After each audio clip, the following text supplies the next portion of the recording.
Sandeep Dikshit, Congress leader, now joins us live. Mr. Dikshit, appreciate first for joining us.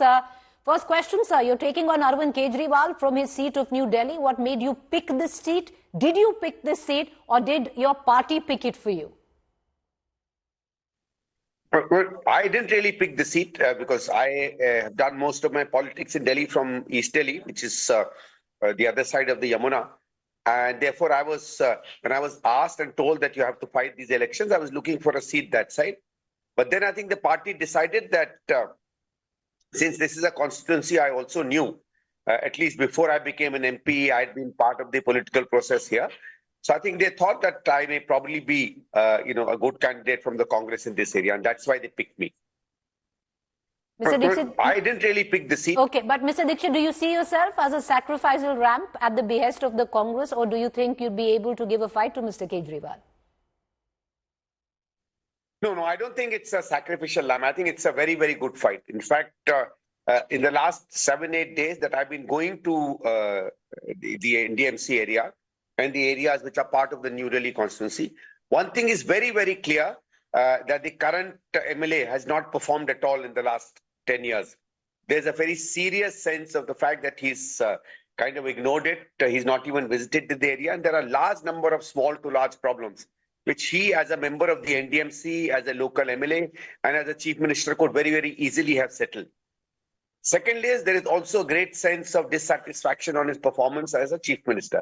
So if I take both these, I don't think Kejriwal is really going to be a formidable opponent. But Mr. Dikshit, the point is, sometimes where the optics come out stronger. And who can forget the optics, Mr. Dikshit, where you were standing outside Arvind Kejriwal's residence the day he got arrested in solidarity and praising him. And today it's come full circle where you're taking the same man on. I think these are two very different things. You see, what did we go there for? The thing is, as a Congress person and as the Congress party stand, we've constantly said that while you can file cases against people, you can hold inquiries, but this habit of continuously keeping people in jail without a prosecution happening, that is a very unfair activity. We've said that the ED has done that even when it comes to our leaders like Mr. Chidambaram and others. So it was in solidarity and in support of our opposition to the fact that you arrest leaders, especially during political processes, and in many senses misuse the law and order forces. It was not that we went there claiming that Kejriwal is honest in the cases that are being investigated against him. In fact, the liquor case has been done because the Congress has filed a suit against him. So we primarily went to express support, and I think even today, if anybody is arrested unfairly, I would stand by that person, whether I support that person politically or I do not. Mr. Dikshit, somewhere down the line, do you at least admit that at least where you're currently poised, where the Congress is currently poised, it seems like a bipolar fight between the BJP and the Aam Aadmi Party. Where does the, Congress really stand in this?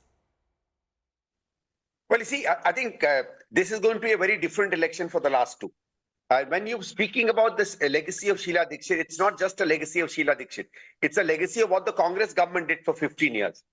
And if you go around walking the streets of Delhi, and I'm sure you also done the same, you go to restaurants, you go to small eating places, you go to places where people congregate, you at traffic chaurahas, you will, in metros and buses, you will constantly hear the refrain that in the last 10 years, the kind of Delhi we had in 2013, or under Mrs. Dikshit or the Congress's rule, that Delhi has almost completely been destroyed by the current incumbent government.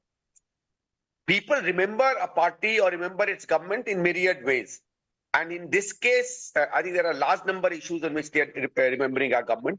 And that is not because the Congress is promoting that name or our legacy. It's kind of almost like a nascent, natural reaction of people when they've seen their city being destroyed.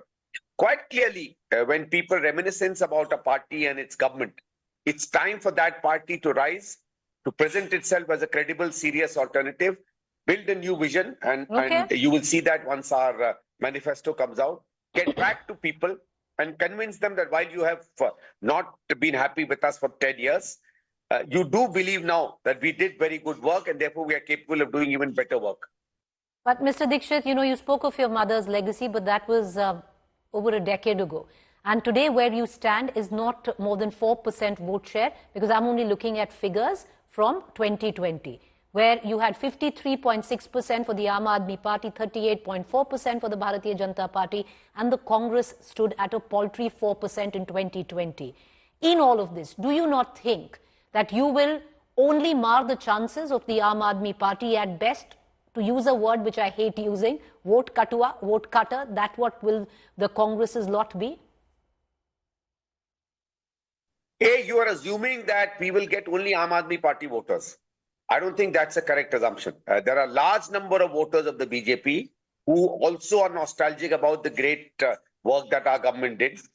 You know, you can say that perhaps more of our voters may come from the Aam Aadmi, but a large number of voters will also come from the BJP.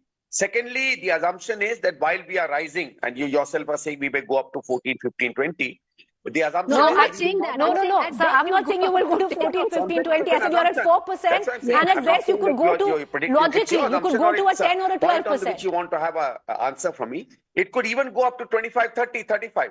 I mean, who believed in 2013 that the Aam Aadmi Party would get 25 or 28% of the vote that they got? Sometimes circumstances are such that they can lead to what we would call catastrophic results. Okay. And catastrophic in this case for the Aam Aadmi Party. So I personally believe that we are on a fair run. We are already, in pretty high double digits. And I think we can get to much more than that. I think Aam Aadmi Party and BJP are both in for a bit of a surprise. But sir, coming back to my question, whether it's a marginal increase, which most foresee from 4%, your best case scenario would be a 10 to 12%. The BJP would actually want that scenario for you. Or, if you suggest with what, the numbers that you're suggesting, ultimately it will only help the BJP come to power, benefit the BJP. You don't think that's going to happen? No, not necessarily. Not necessarily. There are large number. You see, if you take the 70 seats of Delhi, there are 20 seats in any case in which we are in direct fight with the Aam Aadmi Party, where either we or the Aam Aadmi Party can win, and the BJP really has no chance.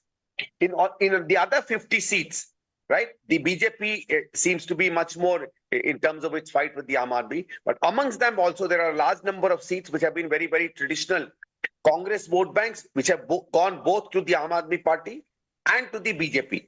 A large number of voters that came to the Congress, which is really the development vote. I mean, there were a lot of DDA colonies, there are a lot of societies, there are a lot of people where the more well-off people used to say, which had started voting for the Congress because of Mrs. Dikshit's work. And many people agree to that.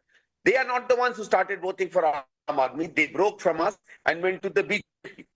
And many of them also have the same sense of a nostalgia or a yearning to go back to that. I think large number of those, if we are able to attract back to the Congress, I think they will come. Because let's remember, it's a state election. Many of the issues by which they may have left us for the Lok Sabha are not really relevant for the state. And in the state, they look for a party that can give them a fairly decent, clean, continuously developing, and a city that they can be proud of. But, Mr. Dikshit, do you not think at least that there's a disconnect where the Congress state unit is concerned and the central leadership is concerned?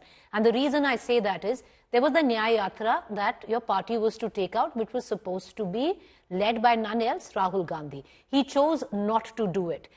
The assumption is that the central leadership would think that coming into the picture would maybe take away a set amount of percentage from the Aam Aadmi Party, which will benefit the BJP, which the central unit, the Gandhis and the likes, will think is not a good thing. While the local leadership and the likes of you want to go for the kill. So there's a contradiction there. No, I don't think it's that.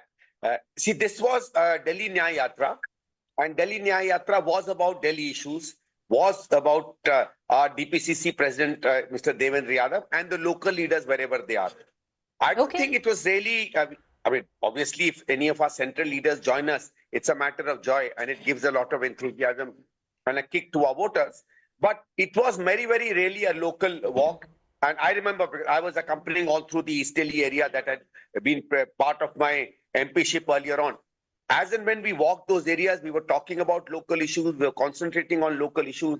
We were talking to local people. I think it was much, much more local than perhaps, something that the central leadership would have been able to connect with. So I don't think really they're coming or not coming or something that is that shows that they are not in consonance with what we are doing at the local level. All right. Mr. Dikshit, appreciate you joining us. Thank you there. We wish you well. May the best party win. And the best for Delhi is what eventually the ballot decides.